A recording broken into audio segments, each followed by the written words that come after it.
नमस्कार दोस्तों, मैं सुमित मिश्रा स्वागत करता हूं एक बार फिर से आप सभी का एमजेटी एजुकेशन में। साथियों, डोनाल्ड ट्रंप एक बार फिर से व्हाइट हाउस को जंग का मैदान बना लिए हैं। इस बार वो दक्षिण अफ्रीका के प्रेसिडेंट सिरिल रामाफोसा से भिड़ पड़े। कुछ महीनों पहले आपको एक न्यूज़ मिली थी, मैंने वीडियो भी बना करके दी थी कि जेलेंस्की के साथ व्हाइट हाउस में यहाँ पर बदतमीजी किए थे, मतलब बदमाशी किए थे, एक प्रकार से तू मैं हुई थी खूब। इससे भी पहले कनाडा के प्राइम मिनिस्टर से जस्टिन ट्रूडो जब प्रधानमंत्री हुआ करते थे तब उनसे हुआ था। अब यहाँ पर व्हाइट हाउस में ही सिरिल रामाफोसा जो कि दक्षिण अफ्रीका के प्रेसिडेंट हैं, ये आए हुए थे और वहां पर इनसे झड़प हुई है ट्रंप की। कारण क्या है, इसको हम लोग आसान भाषा में बिल्कुल समझने वाले हैं इस वीडियो में। ये भूमि अधिग्रहण विवाद क्या है, वहां पर काले गोरे वाला ये मैटर क्या चलता है दक्षिण अफ्रीका में, इसको मैं आपको समझाऊंगा। रेफरेंस के तौर पर आप आर्टिकल्स देख लीजिए। ट्रंप की साउथ अफ्रीकी प्रेसिडेंट से तीखी नोकझोंक हुई है। गोरे किसानों के नरसंहार का वीडियो दिखाया गया है। इसके अलावा जेलेंस्की की तरह दक्षिण अफ्रीकी राष्ट्रपति से भी ट्रंप की भिड़क, मतलब बहुत सारे आर्टिकल्स आज के टाइम पर इसको पूरी वर्ल्ड मीडिया कवर कर रही है। ट्रंप का कहना यह है कि साउथ अफ्रीका में आज के टाइम पर व्हाइट पॉपुलेशन जो है, जो वहां पर श्वेत लोग हैं, उनके खिलाफ उनके ऊपर जेनोसाइड हो रहा है, मतलब नरसंहार हो रहा है, बहुत मास स्केल पर। जबकि सिरिल रामाफोसा जो कि वहां के प्रेसिडेंट हैं, जो कि खुद अश्वेत हैं, ब्लैक हैं, और इन्होंने इस चीज को नकार दिया है। इनका कहना है कि ऐसा कहीं कुछ हुआ नहीं है, ये फॉल्स क्लेम कर रहे हैं ट्रंप ने इन्हीं बीच कुछ वीडियोज वगैरह इनको शो करा दी वहीं पर व्हाइट हाउस में टीवी पर चलवा करके। इन्होंने दिखा दिया कि तुम्हें जो ब्लैक लीडर्स हैं, जो अश्वेत नेता हैं, कुछ ऐसे अग्रेसिव भाषण दे रहे हैं कि इनको पूरी तरीके से खत्म कर दो, जो श्वेत लोग हैं, जो व्हाइट पॉपुलेशन है, इनको जेनोसाइड कर दो, ये सब खुलेआम कह रहे हैं। संसद में बहुत सारा खुलेआम ये धमकियां दी जा रही हैं। आपका जो भूमि अधिग्रहण कानून आया है, ये बिल्कुल खिलाफ है इन सब के। तो इन सब के पीछे की क्या कहानी है, इसको हम लोग अच्छे से समझने का प्रयास करते हैं, तभी आपको असली मुद्दा समझ में आएगा। नहीं तो आप गलत डायरेक्शन में सपोर्ट दिखा सकते हो।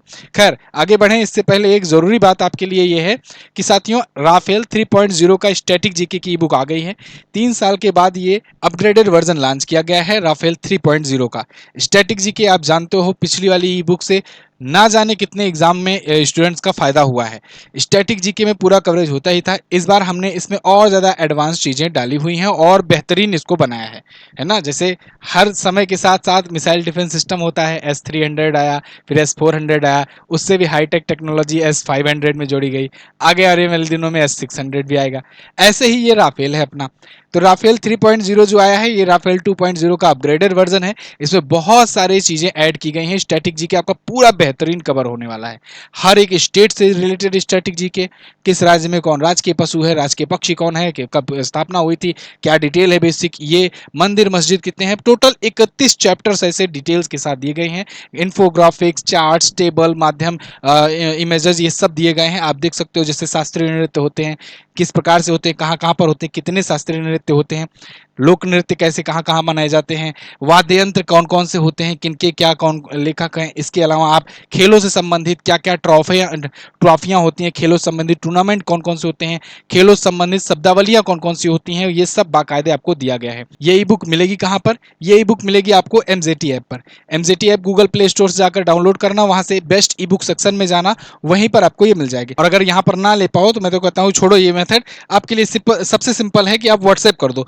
डिस्क्रिप्शन में भी व्हाट्सएप का नंबर है, यहाँ पर भी दिख रहा है, व्हाट्सएप कर दो।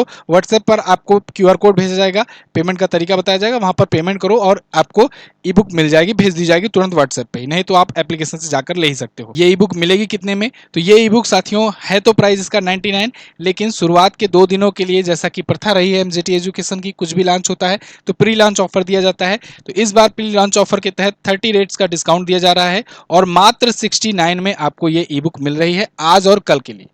कल के बाद इसका प्राइस बढ़ जाएगा तो आप 99 में ही पा पाओगे। इसीलिए आज जाइए फटाफट से इसको ले डालिए, एमजेटी ऐप से चाहे व्हाट्सएप से। टॉपिक पर वापस आते हैं। वर्ल्ड मैप में अगर आप देखोगे साथियों, जैसे ये रहा अपना प्यारा भारत, यहां से आप अफ्रीका कॉन्टिनेंट में आओगे तो अफ्रीका कॉन्टिनेंट में सबसे नीचे आ जाओगे तो ये है साउथ अफ्रीका, दक्षिण अफ्रीका। ये दक्षिण अफ्रीका एक देश है जो जहां पर व्हाइट पॉपुलेशन भी रहती है और ब्लैक पॉपुलेशन भी रहती है। क्यों ऐसा है? कारण ये है कि जब क्या होता था ना, अंग्रेज जब आते थे, पहले पहले का रास्ता ये होता था कि अंग्रेज जब आते थे भारत में या फिर कहीं और पे व्यापार करने, तो वो यहाँ पर एक स्टे लिया करते थे। स्टे लेने का कारण ये था कि आप देखो यहाँ पर ये मकर रेखा होकर गुजरती है। क्योंकि ये शीतोष्ण कटिबंध के आसपास आ जाता है, मतलब यहाँ पर भी मकर रेखा को पार करते हुए ये रहता है, तो फिर क्या होता है कि यहाँ पर थोड़ा सा अनुकूल उनके लायक ही मौसम यहाँ भी मिल जाता था। जैसे वहाँ पर बर्फबारी टाइप का मौसम हुआ करता था, वैसे यहाँ भी तो अंग्रेजों के लिए अनुकूल हो जाता था ये जगह, इसलिए यहाँ थोड़ा सा स्टे लेते थे। उसके बाद फिर व्यापार करने इधर वगैरह या बाकी एशिया में जाया करते थे। तो तब से यहाँ पर धीरे धीरे व्हाइट पॉपुलेशन बसना शुरू हो गई। और जैसा दुनिया में भी हर जगह पर राज किया ही था, तो दुनिया में राज करने के बाद क्या हुआ था, धीरे धीरे छोड़ करके चले गए थे। लेकिन यहाँ पर उनको उनके अनुकूल लगने लगी चीजें, तो यहाँ पर ये लोग बसकर रहने लगे और रहते रहते आज भी यहाँ पर रह रहे हैं। यहाँ पर बहुत दिनों के बाद आज़ादी मिली। नेल्सन मंडेला ने मतलब कईयों वर्ष संघर्ष किए, 27 साल तो जेल में उन्होंने गुजारा था। उसके बाद वो वापस आए थे, उसके बाद जाकर के इनको आज़ादी दिलाए थे। यहाँ पर पहला इनका प्रेसिडेंट ब्लैक बना था। लेकिन समय के साथ साथ यहाँ पर गवर्नमेंट में जब ब्लैक आना शुरू हुए, अश्वेत आना शुरू हुए, तो उसके बाद से फिर चीज़ें धीरे धीरे संभलनी शुरू हुई नेल्सन मंडेला जैसे कुछ लीडर की वजह से। ऐसे सिरिल रामाफोसा जगह वगैरह आए, ये लोग भी ब्लैक पॉपुलेशन वाले थे, तो इन्होंने क्या किया, काफ़ी चीज़ें वहाँ पर बदलनी शुरू की। लेकिन ब्लैक पॉपुलेशन अभी भी बहुत ज़्यादा पिछड़ी है। कारण क्या है, क्योंकि व्हाइट पॉपुलेशन जो थी उन्होंने बहुत सारे जमीनों पर कब्जा कर रखा था, और वो कब्जा अभी भी है, आज भी है। एक डाटा के मुताबिक ब्लैक पॉपुलेशन और व्हाइट पॉपुलेशन में अगर देखें तो 70% जमीनें आज भी व्हाइट पॉपुलेशन के पास है, जबकि इनकी आबादी 7 से 8% के आसपास में है। यानी कि 7 से 8% पॉपुलेशन जो है उसके पास 70% की जमीनें हैं पूरे साउथ अफ्रीका में, और बाकी की जो पॉपुलेशन आप लगा लो कि 90 से 92% जो है वो ब्लैक पॉपुलेशन है, लेकिन उनके पास मात्र 30% जमीनें हैं। आप इसको एक इमेज से थोड़ा सा अंदाजा लगा सकते हो। देखिए ये इस साइड जो आपको दिख रही है इमेज, ये देखिए थोड़ा सा अच्छी बस्तियां दिख रही हैं, थोड़ा सा बढ़िया स्पेस है, सबके बंगले बने हुए हैं बढ़िया अच्छे से, है ना, इसमें रोड है, सब कुछ है, व्यवस्था दी गई है ये। और इसके अलावा समुद्र का किनारा भी है। ये व्हाइट पॉपुलेशन की जमीनें हैं, जो मतलब श्वेत लोग रहते हैं उनकी है। यहीं पर इस साइड में आप देखो तो यहाँ बहुत ही सघन मात्रा में बस्तियां दिख रही हैं, ये बस्तियां हैं ब्लैक पॉपुलेशन की। इससे आपको थोड़ा सा आइडिया लग जाएगा कि वहां पर किस हिसाब से रह रहे हैं। जबकि यहाँ आबादी देखिए ज्यादा है, लेकिन जमीनें कम है। इनके पास आबादी कम है और सब अपना अपना बंगला बिल्कुल बढ़िया सी फेसिंग वाला बना कर रखे हैं। कुछ इस प्रकार से भी देखिए, इनके बंगले देखिए कुछ इस प्रकार से हैं, पैसे भी इनके पास हैं, फंडिंग भी इनके पास आती है, और जमीनें भी ज़्यादा होने की वजह से बहुत सारे ट्रेड वगैरह में भी इनके पास ही सब कुछ है, आधिपत्य। और यहाँ पर ये बस्तियाँ देखिए ब्लैक पॉपुलेशन की। तो ये सबसे बड़ा मूलभूत अंतर है वहाँ पर। ये बेस है जिसको आपको समझना, उसके बाद आपको ये ट्रंप वाली बात समझ में आएगी कि यहाँ पर क्या बात हो रहा है। अब देखिए यहाँ पर क्या हुआ, जब लंबे समय से ऐसा हो रहा है ना, जहाँ कहीं पर भी अत्याचार लंबे समय से होता है, तो फिर जब वो ताकतवर बनना शुरू होते हैं तो फिर वो अपना अधिकार मांगते हैं, और अपना अधिकार बहुत जरूरी होता है। आज के टाइम पर साउथ अफ्रीका में संसद में, उनकी संसद में बहुत सारे जो लीडर हैं, जो ब्लैक लीडर हैं, वो खुलेआम कह रहे हैं कि भाई उनकी जमीनों को अधिग्रहण करना शुरू करो। और ये अधिग्रहण करना शुरुआत हो भी चुका है एक प्रकार से टेक्निकली देखा जाए, क्योंकि अक्टूबर 2024 में वहां की सरकार ने, यानी सिरिल रामाफोसा की सरकार ने एक भूमि अधिग्रहण बिल पास किया। उस भूमि अधिग्रहण बिल के तहत ये था कि हम जो भी व्हाइट पॉपुलेशन की जमीनें हैं उनको कभी भी बिना मुआवजे के हम अधिग्रहण कर सकते हैं।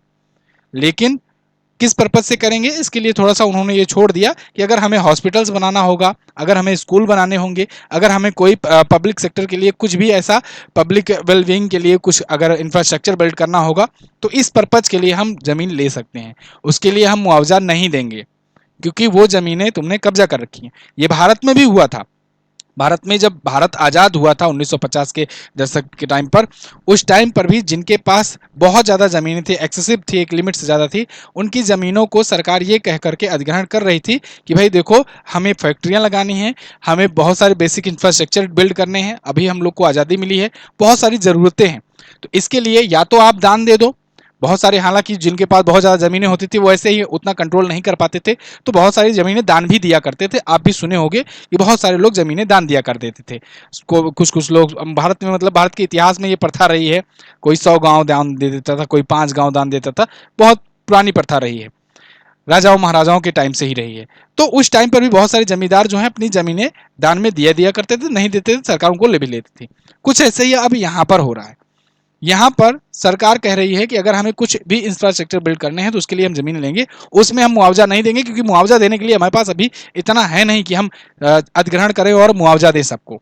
ठीक है, खैर, अब इसी मुद्दे को उठाया ट्रंप ने अपने यहाँ पर व्हाइट हाउस में। अब ट्रंप की क्या बात है, देखो ये एक्चुअल में ना ट्रंप ऐसा नहीं है कि बहुत ज़्यादा वाइट पॉपुलेशन के अफ्रीका में जो रह रहे वाइट पॉपुलेशन है उनको लेकर के बहुत ज़्यादा ये सपोर्टिव हैं या बहुत ज़्यादा फिक्रमंद हैं। इनको मैंने आपको पिछली भी वीडियो में बताया है, इनको चाहिए नोबेल। ये इतना तड़पे हुए हैं, रसिया यूक्रेन में कई बार उछल कूद मचा चुके, कुछ हासिल नहीं हुआ। इसके अलावा इसराइल हमास में बहुत कुछ कर चुके, कुछ हासिल नहीं हुआ। सीज फायर करवाए, इधर इसराइल गोले गोले दागे रहा है। इसके बाद भारत पाकिस्तान वाले मैटर में भी कूदे, कुछ नहीं हुआ। अब ये एक नया मैटर खड़ा कर रहे हैं, साउथ अफ्रीका वाला मैटर, है ना। हालांकि साउथ अफ्रीका वाला मैटर के बारे में भी ये जिक्र कर चुके थे अपने शपथ ग्रहण के दौरान, या फिर कहें कि चुनाव कैंपेनिंग के दौरान, कि हम वहां पर ऐसा करेंगे, क्योंकि साउथ अफ्रीका में बहुत सारे व्हाइट पॉपुलेशन आवाज उठाए थे। अभी आप बेस समझो, ये माहौल क्या है उसको समझो, तब मैं यहाँ पर आता हूँ, तब मैं आपको समझाऊंगा कि एक्चुअल में हुआ क्या है। अब ट्रंप जो हैं ये इन्फ्लुएंस में आते हैं एलन मस्क के। एलन मस्क आप जानते हो किस प्रकार से इनको इन्फ्लुएंस करते हैं, हर चीज अपने हिसाब से करवाते हैं, अपने टेस्ला तक का प्रचार करवा लेते हैं। एलन मस्क खुद जो हैं ये साउथ अफ्रीका से हैं। जी हाँ, एलन मस्क अमेरिका के नहीं हैं। एलन मस्क साउथ अफ्रीका के हैं, व्हाइट मूल के हैं, व्हाइट पॉपुलेशन से हैं, मतलब वही व्हाइट जो आज संघर्ष कर रहा है, तो वहां से हैं और जा करके ये अमेरिका में बसे हैं, साउथ अफ्रीका से हैं। तो अब जब साउथ अफ्रीका में व्हाइट पॉपुलेशन को कुछ होगा, मतलब उनके साथ कुछ भी अत्याचार होगा, तो वो अपने जो भी प्रतिनिधि हैं उनसे उन तक बात पहुंचाएंगे, और उनका अगर इन्फ्लुएंस है अमेरिका जैसे देशों पर, तो वो तो भाई उनके पक्ष में बोलेंगे ही। अब ये ट्रंप को बोले कि भाई हमारा मुद्दा उठाओ, हमारा वाला कब सॉल्व करोगे, दुनिया भर के मुद्दे में तो चलो ट्राई करके देख लिए, हमारा वाला भी मुद्दा उठाओ। तो फिर ये बुलाए सिरिल रामाफोसा को। सिरिल रामाफोसा दक्षिण अफ्रीका के राष्ट्रपति, जो कि एक अश्वेत लीडर हैं, ये आए यहाँ पर आए। शुरुआत में बातचीत तो बहुत अच्छे से चली, खूब बढ़िया से हंसी मजाक चला। तो ये अभी हाल फिलहाल में कतर से प्लेन पाए हैं, एक बहुत ही हैवी, है ना, एयरफोर्स वन टाइप का। तो इन्होंने कहा कि हम तो आपको प्लेन वगैरह नहीं दे सकते भाई, लेकिन हमारे पास जो भी है हम उसको करेंगे। तो इन्होंने कहा कोई दिक्कत नहीं, अगर देते भी तो हम ले लेते, अगर तुम्हारे पास है ही नहीं, अगर होता तो हम ले लेते, हमें लेने में कोई दिक्कत नहीं। तो ये मतलब एक मजाकिया अंदाज था, कोई तीखी नोकझोंक नहीं थी। शुरुआत में हंसी मजाक से शुरू हुआ। अचानक से ट्रंप कहते हैं कि भाई लाइट बुझाओ, लाइट बुझाओ, हमें कुछ दिखाना चाहता हूँ। अब इसने में इतने में शौक रह गए, भाई क्या दिखाना चाह रहे हैं। अचानक से लाइट बुझवाए, उसके बाद फिर वहां पर ये उनके लीडर का वीडियो दिखाना शुरू कर दिए। कुछ ऐसे वहां पर ब्लैक पॉपुलेशन के कुछ लीडर्स थे जो व्हाइट पॉपुलेशन को पब्लिकली बोल रहे थे कि इनका जेनोसाइड करो, इनको मारो, जहां पर भी दिखें इनको भगाओ यहाँ से, ये यहाँ के नहीं है, वगैरह वगैरह। इसके अलावा साउथ अफ्रीका में गोरे किसानों का नरसंहार का इन्होंने मुद्दा उठाया। बहुत सारे इन्होंने न्यूज आर्टिकल्स दिखाई, बहुत सारे न्यूज़पेपर की कटिंग्स दिखाई, जिसमें इन्होंने बताया कि देखो ये बहुत सारे आर्टिकल्स छप रहे हैं डेली, तो ऐसे ये ऐसे हवा हवाई तो हो नहीं रहा है, रिपोर्टर्स हैं वो जाकर के कुछ इन्वेस्टिगेशन कर रहे हैं, कुछ बात हो रही है तभी छप रहा है। तो इन्होंने कहा कि देखो, सिरिल रामाफोसा ने, कि हाँ ठीक है, मैं मानता हूं कि हमारे देश में क्राइम हो रहा है, लेकिन अश्वेत को टारगेट करके हो रहा है ऐसा नहीं है। सब देश में क्राइम होता है, हमारे देश में भी हो रहा है, हमारे देश में कुछ ज़्यादा हो रहा है, हम इस बात पे से बिल्कुल एग्री हैं, लेकिन ऐसा नहीं है कि हम वाइट पॉपुलेशन को टारगेट कर करके मार रहे हैं, ऐसा वहाँ नहीं है। फिर इन्होंने सफाई दी कि अब ये जो वीडियो आप दिखाए हो इसकी हम पुष्टि करेंगे, अभी तक हम देखे नहीं है, लेकिन आगे मान लो हम जा करके यहाँ से इन्वेस्टिगेशन करवाएंगे और पता करवाएंगे कि ये मामला क्या है। फिर इन्होंने एक रोड की भी ऐसी तस्वीर दिखाई खूब, कि रोड के किनारे किनारे खूब ऐसे वो जैसे कब्रगाह टाइप का बना नहीं होता है जो उसमें क्रॉस का निशान होता है, वो दिखाया इन्होंने कि ये सब कब्रें हैं। हालांकि वो प्रोटेस्ट के दौरान गाड़ी गई ऐसी वो चीज़ें थी। तो इन्होंने कहा कि देखो, उस टाइम तो भाई समझ में नहीं आएगा कि क्या है ये, वाकई में इतनी कब्रें हैं या वाकई में यहाँ पर ये गाड़ा गया है। तो एक्चुअल में बाद में बात निकल करके आई कि ये कब्र नहीं है, रोड के साइड साइड में ये लोगों ने प्रोटेस्ट के दौरान, मतलब कि वाइट पॉपुलेशन ये कहना चाह रहा था कि देखो जेनोसाइड हो रहा है, तो इस प्रकार से यहाँ पर एक स्थिति आ जाएगी। तो ये एक संदेश था लोगों को दिखाने का, तो वो सिंबल के रूप में वो गाड़े थे पूरा रोड के किनारे किनारे तक, क्रॉस का चिन्ह, जैसे कब्र पर गाड़ा जाता है, क्रॉस का चिन्ह बनाया जाता है, तो वैसे ही वो गाड़े थे। तो वो वीडियो ये दिखा दिए, कहे कि ये तो देखो इतने कब्रें हैं, तो वो थोड़ा सा मिस इन्फॉर्मेशन हो गया। खैर, उसको लेकर के ट्रंप की फजीयत भी हो रही है अभी सोशल मीडिया पर। तो ये अब इसको लेकर के खूब भीड़ पड़े इनको। और मर्डर मर्डर कर करके चिल्लाने लगे कि वहाँ जेनोसाइड जेनोसाइड हो रही है, और खूब खरी खोटी सुनाई। उसके बाद ये भी धमकी दे दी थी कि भाई हम तो G20 में नहीं आएंगे। वैसे भी पहले भी कह चुका था अमेरिका की G20 में नहीं आने वाले हैं, अगला G20 साउथ अफ्रीका में ही होने वाला है। अब देखो इनका कहना ये है कि हम जो भूमि अधिग्रहण बिल लाए हुए हैं वो इसलिए लाए हुए हैं क्योंकि हम अपने कंट्री को डेवलप करना चाह रहे हैं, हम भी भाई बेसिक इंफ्रास्ट्रक्चर बिल्ड करना चाह रहे हैं। और बेसिक इंफ्रास्ट्रक्चर बिल्ड कैसे करेंगे, आप ये तस्वीर खुद देखो कि आपको यहाँ पर लग रहा है कि यहाँ पर कोई जगह ऐसी होगी जहाँ पर ये बेसिक इंफ्रास्ट्रक्चर कुछ बना पाएंगे, यूनिवर्सिटी वाइज कुछ बना पाएंगे, कुछ ऐसे बड़े प्रोजेक्ट बना पाएंगे। यहाँ पर खुद ही स्पेस नहीं है, यहाँ पर इतने सारे स्पेस हैं, तो इसलिए इधर भूमि अधिग्रहण करके कुछ करने की कोशिश करेंगे। तो इनका अपना ये सफाई का तरीका था। लेकिन ट्रंप का अपना मुद्दा था, मैंने आपको बताया कारण क्या था, क्यों ये हितैषी इतना बन रहे हैं व्हाइट पॉपुलेशन के। तो ये व्हाइट और ब्लैक पॉपुलेशन वाला वहां मैटर चल रहा है। अब महात्मा गांधी जी के साथ भी ऐसा हो चुका है। महात्मा गांधी जी भी क्योंकि इंडियन है तो भाई अश्वेत में काउंट किए जाते थे। ट्रेन से, अगर आपको याद हो, आपने पढ़ा ही होगा बचपन से कि ट्रेन से उनको साउथ अफ्रीका में ही बाहर फेंका गया था। दक्षिण अफ्रीका में ही थे वो उस टाइम पर, जब वहां पर वहां के व्हाइट पॉपुलेशन ने या कहें अंग्रेजों ने उनको धक्के मार करके फर्स्ट क्लास से बाहर निकाल दिया था। वो वहीं के ब्लैक पॉपुलेशन के सपोर्ट में आकर के सविनय अवज्ञा आंदोलन शुरू किए थे। उसके बाद ये 1915 में महात्मा गांधी भारत आए, फिर यहाँ पर भी आंदोलन करना शुरू किए, है ना। तो ये अंग्रेजों के खिलाफ वहाँ के लोग जो हैं, वहाँ के नेटिव पीपुल जो हैं, वो बहुत पहले से ही रहे हैं और प्रताड़ित भी हो रहे हैं। और बड़े बड़े जो पोस्ट हैं या बड़े बड़े वो था अब तक, वो उन जगहों पर हमेशा वाइट पॉपुलेशन ही रहा करते थे। इसको लेकर के बहुत सारे परिवर्तन किए गए। जैसे आप क्रिकेट टीम में भी आप देखोगे तो क्रिकेट टीम में भी वहां पर नियम है कि जैसे आईपीएल में होता है ना कि केवल 4 जो हैं, एक बार जो 11 उतरेगी टीम खेलने उसमें केवल 4 ही विदेशी खिलाड़ी होंगे। ऐसे ही वहां पर भी है, हो गया है कि अफ्रीका की टीम में कि जो व्हाइट पीपुल वाले होंगे, व्हाइट पॉपुलेशन वाले होंगे, उसमें से 4 या 5 ही हिस्सा ले पाएंगे। और यही कारण है कि एबी डिविलियर्स हो, फाफ डू प्लेसिस हो, इनको समय से पहले ही रिटायरमेंट लेना पड़ गया क्योंकि इनको फिर मौका ही नहीं मिल रहा था। तो इससे अच्छा क्या है, रिटायरमेंट ही ले लें। तो बहुत सारे अच्छे अच्छे होनहार खिलाड़ी भी साउथ अफ्रीका की टीम से बाहर हो गए, इसी वजह से हुए क्योंकि उनको ये लिमिट थी कि भाई इससे ज़्यादा वाइट पॉपुलेशन नहीं हुआ। हालांकि वो गलत हुआ, क्रिकेट के फाइन के हिसाब से तो वो गलत ही हुआ, है ना। अच्छे अच्छे खिलाड़ी साउथ अफ्रीका की टीम से निकल गए, लेकिन एक प्रकार की वहाँ की अगर समस्याएं देखी जाए तो बहुत सारी चीज़ें चेंज की गई, और जो धीरे धीरे वहाँ के ब्लैक पॉपुलेशन को अब ऊपर उठाने की वहाँ पर कोशिश की जा रही है इनकी गवर्नमेंट के द्वारा, सिरिल रामाफोसा की गवर्नमेंट के द्वारा। तो अब मैं जानना चाहता हूँ कि इस पर आपकी क्या राय है, आप लोग कमेंट करके बताइएगा। खैर, ई बुक राफेल जीके की आप जाकर के ले सकते हो एनजेटी ऐप पर और व्हाट्सएप पर भी। तो ये लेने के लिए आपको व्हाट्सएप करना है, नीचे डिस्क्रिप्शन में लिंक दिया गया है और पिन कमेंट में भी मैंने छोड़ दिया। मिलते हैं अगली वीडियो में अगली किसी टॉपिक में, तब तक के लिए नमस्कार, जय हिंद, वंदे मातरम।